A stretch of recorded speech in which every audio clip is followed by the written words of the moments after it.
Assalamualaikum warahmatullahi wabarakatuh. Kami dari kelompok 1 akan mempresentasikan tentang dampak koneksi internet Wi-Fi asrama lambat terhadap produktivitas pengguna. Di sini kami beranggotakan 5. Yang pertama ada Dewi Yanti Rahma Fajriah, yang kedua ada Siva Aulia, yang ketiga Ajeng Ayu Soraya, yang keempat Nabila Safitri, yang kelima Satria Maulana Sidik. Selanjutnya ada latar belakang yang akan dibacakan oleh Dewi Yanti. Latar belakang, koneksi Wi-Fi lambat di asrama menjadi hambatan yang mengganggu efisiensi akademik dan operasional penghuni. Akses data yang terhambat memicu frustasi, menghambat kolaborasi daring, serta menurunkan output kerja secara signifikan. Masalah ini menciptakan kesenjangan produktivitas yang mendesak diatasi demi menunjang keberhasilan mahasiswa, tentunya di era digital. Selanjutnya ada ide utama. Koneksi internet yang lambat berdampak signifikan terhadap penurunan produktivitas pengguna karena menghambat akses informasi, memperlambat komunikasi, dan mengganggu penyelesaian tugas secara efisien.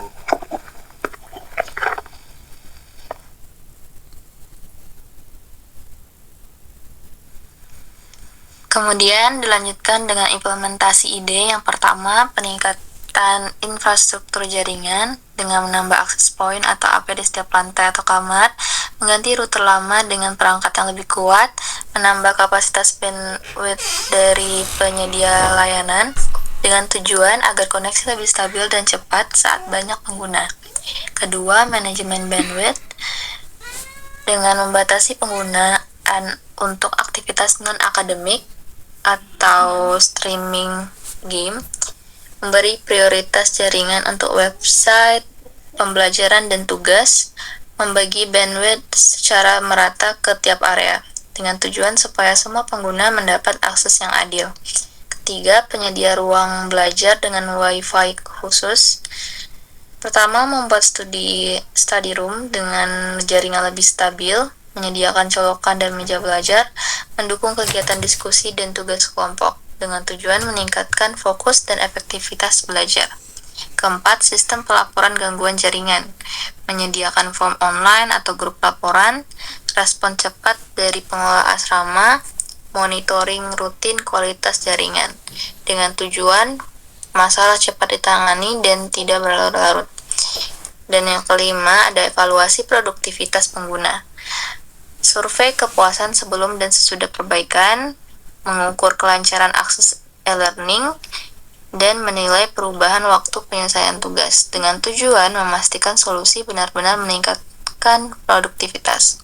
Jadi kesimpulannya, implementasi ide ini dilakukan melalui perbaikan teknis jaringan, pengaturan penggunaan internet, dan penyediaan fasilitas belajar yang memadai sehingga produktivitas pengguna asrama dapat meningkat secara signifikan. Lalu ada manfaat dan dampaknya. Pertama, mendukung kegiatan akademik, yaitu mempermudah akses ke materi kuliah, e-learning, jurnal, dan e-book. Lalu membantu pengerjaan tugas, presentasi, dan diskusi kelompok secara daring.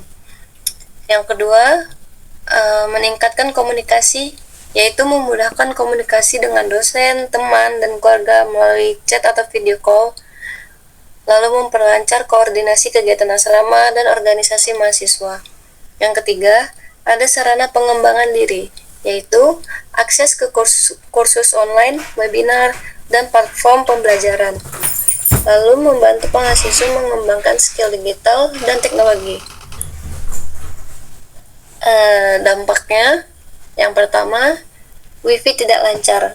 Karena banyaknya penghuni asrama yang menggunakan Wi-Fi mengakibatkan tidak semua penghuni kebagian Wi-Fi atau jaringan jadi jelek. Yang kedua, gangguan pola tidur dan kesehatan. Mahasiswa terbiasa bergadang karena Wi-Fi aktif 24 jam. Hal ini menyebabkan kurang tidur, mata lelah, sakit kepala, dan tubuh mudah lelah saat mengikuti aktivitas kampus dan asrama. Yang ketiga, menurunkan prestasi belajar. Beberapa penghuni asrama sering menggunakan Wi-Fi untuk game online dan menonton streaming hingga larut malam. Akibatnya, mereka mengantuk saat kuliah, sering terlambat mengumpulkan tugas, dan nilai akademik menurun.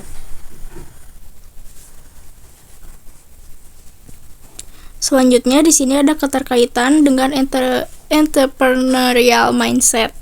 Yang pertama, mengidentifikasi masalah yang nyata. Yang kedua, mengubah masalah menjadi peluang perbaikan layanan. Yang ketiga, ada menghadirkan solusi inovatif dan aplikatif. Yang keempat, menghadirkan nilai tambah bagi pengguna, produktivitas meningkat. Dan yang terakhir, yang kelima, bersikap proaktif dan berorientasi pada keberlanjutan. Selanjutnya ada batasan dan ruang lingkup masalah. Pada hal ini, membatasi fokus pada dampak psikologis dan teknis koneksi internet lambat terhadap produktivitas akademik maupun administratif penghuni asrama. Ruang lingkupnya mencakup mahasiswa yang tinggal di asrama kampus dengan analisis khusus pada hambatan pengerjaan tugas, akses layanan daring, dan manajemen waktu. Sekian dari kelompok kami. Mohon maaf bila ada kekurangan dan kesalahan kata. Assalamualaikum warahmatullahi wabarakatuh.